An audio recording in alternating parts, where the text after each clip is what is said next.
Hello and welcome back with another Star Trek Discovery episode reaction. Today we're going to talk about the 7th episode of Star Trek Discovery, Magic to Make the Sanest Man Go Mad. Well, this is the episode when Harry Mudd returns and kills and tortures the Discovery crew. Yeah, multiple times, 53 but who counts? Well, this is a really interesting and a big return for Harry Mudd and for his character, but we got to see a lot of interesting things in this episode that worth talk about. So obviously we start out the episode with Michael Burnham creating her own log, her own personal log, and she talks about basically her everyday life on Discovery and how she actually starts to integrate herself into the crew and making friends, or at least one, and even talking about Ash Tyler and just the whole experience about herself. And it really felt like the episode started out as Data's Day.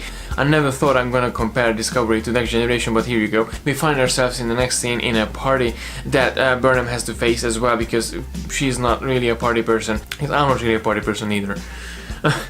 So it was interesting to see that balance between her and Tilly and even Ash Tyler as well. And obviously they've been called into the bridge and they actually discovered there's a star whale actually who goes around, and it was in a really bad condition and they wanted to help her as it turned out there was one life form hiding actually inside the star whale, and that was Harry Mudd. Well, Harry Mudd in this episode was really interesting. Obviously I said multiple times, Harry Mudd never been my favorite character, and even in the last episode Choose Your Pain, when we first saw the character, I didn't really like him either. So I thought at the beginning maybe Rainn Wilson and his character play will bring Mudd closer to me, but he did a really good job portraying the character, because I still hate this character. This is not really a bragging and a negative criticism about Rainn Wilson, it's mainly a positive thing about Rainn Wilson, because Harry Mudd's supposed to be this devious character who just does his own thing and without respecting any law or order. Rainn Wilson portrays the character perfectly, brilliantly, that I can still hate Hardcore Phantom Mudd because of who he is, but not because who was the person actually who played him, if that makes any sense. Obviously he kills a lot of people and he tortures the crew of Discovery. He kills Lorca a couple of times that actually I found really brutal from his side. I mean, from the original series he wasn't really this serial kill type or brutal killer type, but I guess if you have all the time you need, that's basically comes down to you can do whatever you want, and why not? I don't even know if I would do the same situation, but obviously I'm not Harry Mudd, thank God.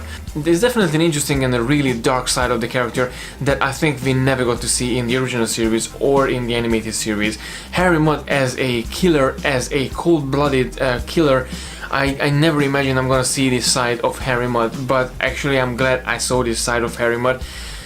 Just really incredible, and getting to him in the really end of the scene when he actually reunites with his wife Stella, and he becomes this little boy who just a mischievous boy.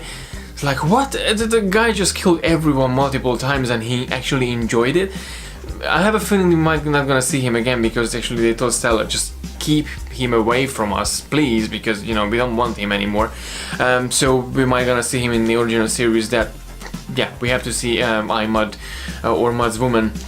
That actually a classic episode from the original series, and that Mudd is really the Mudd that actually we saw in the end of this episode. So it was really interesting to have Mudd's character in this sense. Obviously, two other main driving forces of this episode was Stamets and Burnham. While Stamets being injected with the tardigrade essence and the DNA, and the tardigrade's DNA actually mixed up with human DNA, Anthony Rapp plays a really good character in this case. I mean, I never felt a really good connection with him from the very beginning because he looked like a jerk, but in this episode here, mainly because of the effect of the spore drive, I assume, and because of this tardigrade DNA mix, but his character became a really fun and lovable character. I never really imagined this character actually will become this who he become, and this is something amazing, honestly, because having him and talking about love, talking about chances, and basically he was sharing all the things that he actually experienced with Burnham. There was a different level of understanding of each other between these two characters, and having this little play, a little connection between Burnham and Stamets was just something spectacular. And I really liked his funny side as well, like how he actually pointing it at Tilly, and then how he actually like trying to make a matchmaker of some sort between Burnham and Tyler.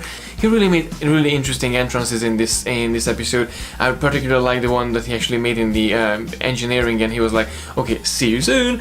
And obviously we have Burnham as well, who, you know, goes through this whole emotional level and actually working with Tyler and, you know, building up feelings towards him.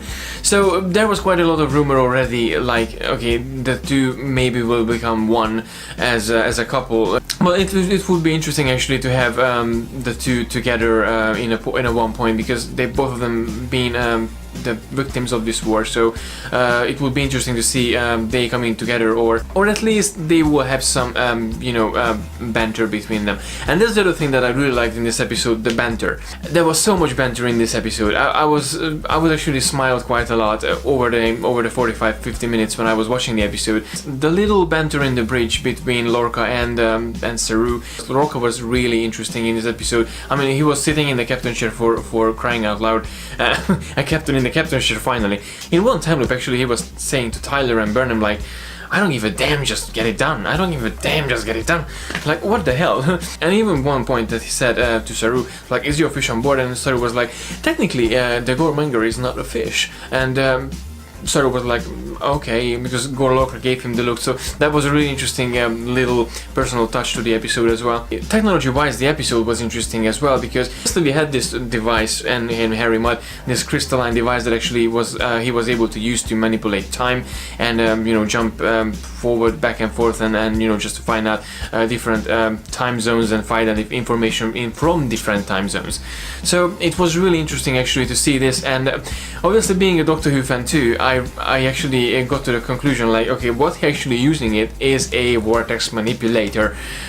If you're familiar with Doctor Who, there's a character called River Song, and she has this little time travel gadget on her arm, and basically that's called the time vortex manipulator.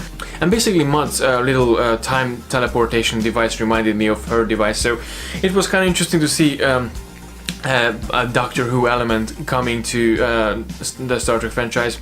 So yeah, the episode was actually really good. I really enjoyed myself watching it. I was afraid because I saw some clips and I was like, okay, this is gonna be a party ship now, or what the hell? But actually, it was really interesting to see the party element of the ship as well, because this little party gave a little extra lift on the moral of the crew.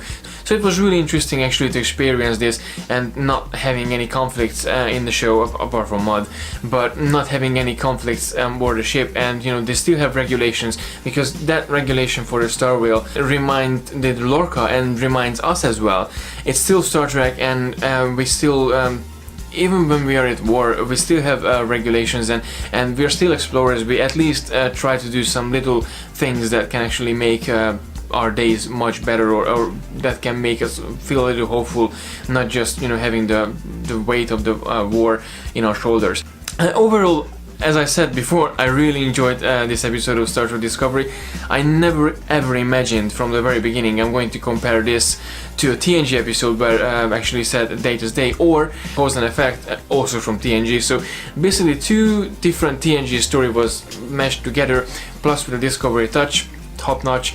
So if I would have to rate this episode, I would say 5 out of 5. I didn't really have any problem with it, so it was really interesting to see actually Stella as well in a younger edition, plus Stella's father as well. So it was just an adorable and good, well-written episode. A really special thank you for Anthony Rapp, who brought a brilliant aspect of his character to the show, and obviously we have to say a really good thank you for Harry Mudd as well, Rainn Wilson, who delivered a really interesting side of Harry Mudd.